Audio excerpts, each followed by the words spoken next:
another revealing episode of Through Their Eyes, first-hand accounts from the front lines, presented by your host, Redondo Monroe. Today we find ourselves at the storied bastion known as Helios Gate. Redondo sits down for an exclusive interview with Captain Marcus Amstrad of the Fighting Fifth. Captain Amstrad, thank you for joining us today. We've heard first-hand accounts from soldiers like Sergeant Creel, who've shared the brutal realities of life on the front lines. Can you tell us about the recent campaign in the Haga Basin, and what the strategic gains there mean for House Atreides? It is an honor to be here, Redondo. Our operations in the basin are ongoing, but critical to securing a crucial foothold in the region.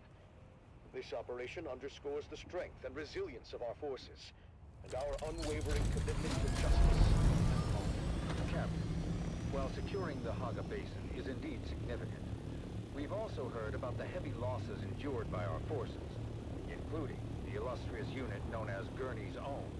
Can you speak to the toll this so-called War of Assassins is taking on our troops and their families? Look, Redondo, war is never without sacrifice. But it is through these sacrifices that we uphold our values and protect the future of House Atreides. Our troopers understand the importance of their missions, and they complete them with honor and integrity. The morale of our troops remains strong, and their families can take pride in their courage and dedication. In previous episodes, we've heard how brutal some of these missions have been, and about the emotional toll on our soldiers. Sergeant Eric Thorne, for example, described the chaos and loss during the final days at Three Rock Station. How do you address the concerns of those who feel that the cost of this war is too high? The cost of freedom and justice is never too high. Every mission we complete, every campaign and every sacrifice we make brings us one step closer to a lasting peace and a brighter future for House Atreides. Our troops are well trained and well prepared to face the challenges before them. They do so with unwavering resolve. Captain, some have raised concerns about the ethical implications of our tactics and the impact on civilian populations. How do we ensure that we maintain our moral high ground in this conflict? House Atreides has always held itself to the high standards of the Great Convention. Our tactics are designed to minimize harm to civilians and uphold the principles of that treaty. Any deviations from the standards are swiftly addressed and corrected. Our commitment to honorable warfare is unwavering. There have been reports of war crimes committed by Harkonnen forces, as well as allegations of misconduct by our own troops. How do we respond to these allegations and ensure accountability? The Harkonnens are known for their brutality and disregard for both human life and any type of agreement between the houses. But we do not stoop to their level. Any allegations of misconduct by our troops are thoroughly investigated, and those found guilty are held accountable. However, it's important to remember that our forces are under immense pressure, and mistakes can happen. We must focus on the bigger picture and the ultimate goal of victory and justice. Captain, what message would you like to send to the families of our soldiers and the subjects of House Atreides who may be struggling with the hardships of this conflict? To the families and citizens of House Atreides, I say this. Stand proud. Your loved ones are fighting for a noble cause, and their sacrifices are not in vain. In time, we will emerge from this confrontation stronger and more united than ever. Trust in our leadership, trust in our soldiers, and trust in the principles that have guided us for generations.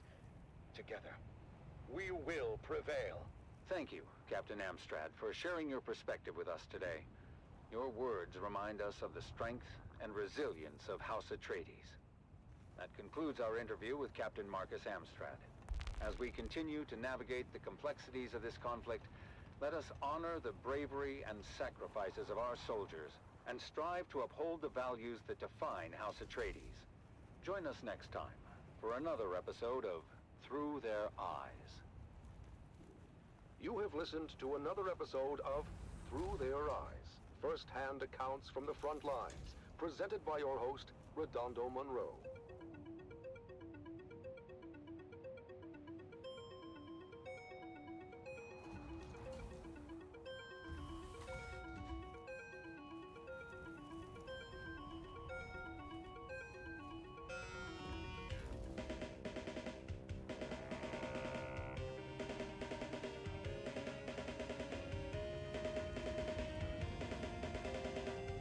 Dune, the battle for Arrakis.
This is Tolliver Cam, your faithful Communinet crier, spreading the word of the Duke and reminding you that hope is not weakness. Real strength is acknowledging that it's okay to strive for and even expect a better day. We've got to approach every fresh sunrise as an opportunity to renew our bonds and strengthen our commitment to a brighter future.